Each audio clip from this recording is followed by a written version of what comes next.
Fala turma, tudo bem? Na aula de hoje eu quero introduzir um assunto novo, né? Eu quero falar sobre simetrias. Então a gente vai falar sobre simetria ou simetrias, os tipos de simetria. Então, o que significa simetria?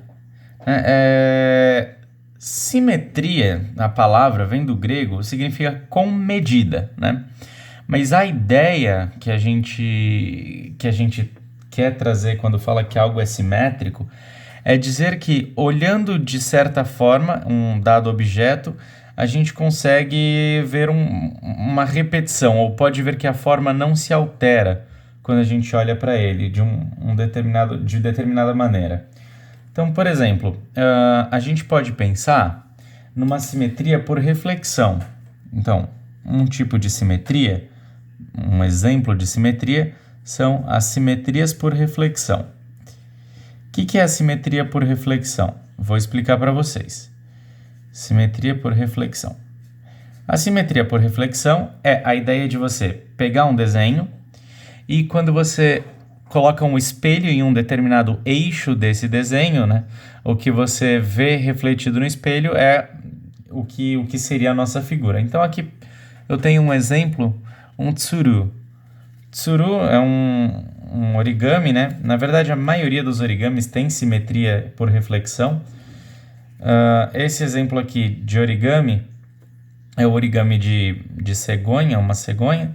Quando vocês olham ele assim de frente, eu poderia pegar um espelho, colocar aqui nesse eixo, então o eixo que divide ele aqui na metade, certo?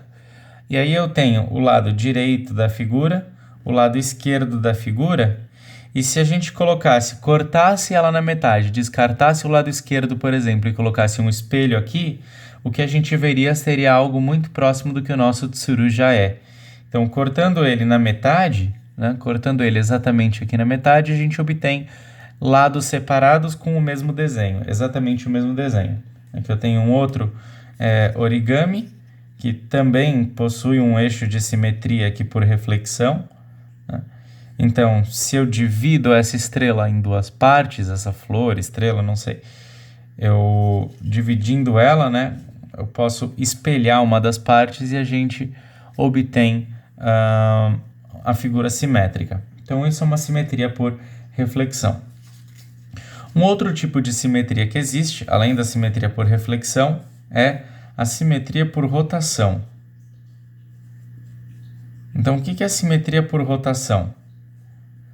A simetria por rotação, quando a gente está num plano bidimensional, ou seja, com duas dimensões, como é o caso da folha de papel, significa que a gente vai fazer o nosso objeto rodar em torno de um ponto.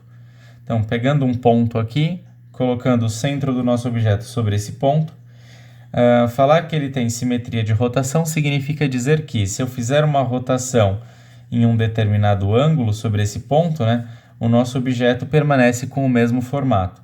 Então, eu faço rotações sobre esse ponto, o nosso objeto permanece com o mesmo formato, certo? Então, por exemplo, essa estrela aqui ela tem simetria de rotação. Afinal de contas, rodando ela, eu obtenho a mesma estrela.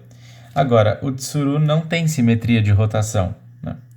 Porque se eu rotaciono ele, eu obtenho outras formas, não é mais um cisne, é um cisne virado para o lado, claro, não é uma cegonha, na verdade, virada para o lado, conforme eu vou virando desse jeito. Bom, a gente pode causar uma simetria de rotação dobrando a cauda dele, fazendo igual a gente fez com o bico, né, do lado de lá, dobrando a cauda dele desse jeito, fazendo esse bizarro tsuru de duas cabeças, a gente cria uma simetria de rotação. Por quê? Porque agora se eu virar ele 180 graus, então virar 180 graus significa fazer essa volta. A minha figura continua sendo a mesma, certo? Então tá aí um tsuru com simetria de rotação. Coisas que tsurus tradicionalmente não têm. Então, e quando a gente está, claro, numa coisa tridimensional, então essa rotação ela se dá em torno de um eixo. Um exemplo de objeto com simetria de rotação plena é essa caneta. Eu posso rotacionar ela à vontade em torno do próprio eixo dela, né, desse eixo, que a figura dela se mantenha a mesma, não importa o ângulo que eu gire.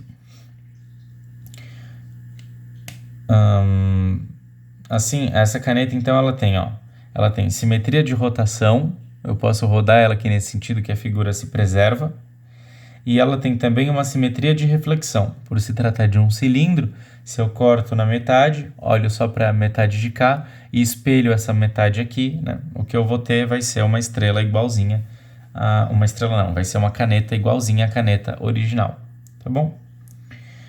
Em geral, objetos redondos têm todo tipo de simetria. Se você pega uma esfera, uma circunferência, né? Uma esfera, um exemplo melhor. A esfera tem o máximo de simetria possível. Você pode rodar a sua esfera em torno de um eixo, que ela continua sendo uma esfera. Você pode rodar a sua esfera em torno de um outro eixo, que ela continua sendo uma esfera. Você pode fazer um plano de corte na sua esfera, né? Você pode recortar ela desse jeito assim, que ela vai continuar sendo uma esfera quando você espelha, né? Pegando a parte espelhada do lado direito, por exemplo, reproduzindo por espelho no lado esquerdo, a imagem do espelho ainda vai ser uma esfera. Se vocês não acreditam em mim, vocês podem sempre pegar uma laranja, cortar na metade e colocar metade na frente do espelho, vai parecer que você está segurando uma laranja inteira. Bom, é isso que eu tinha para falar hoje. Nos vemos na semana que vem.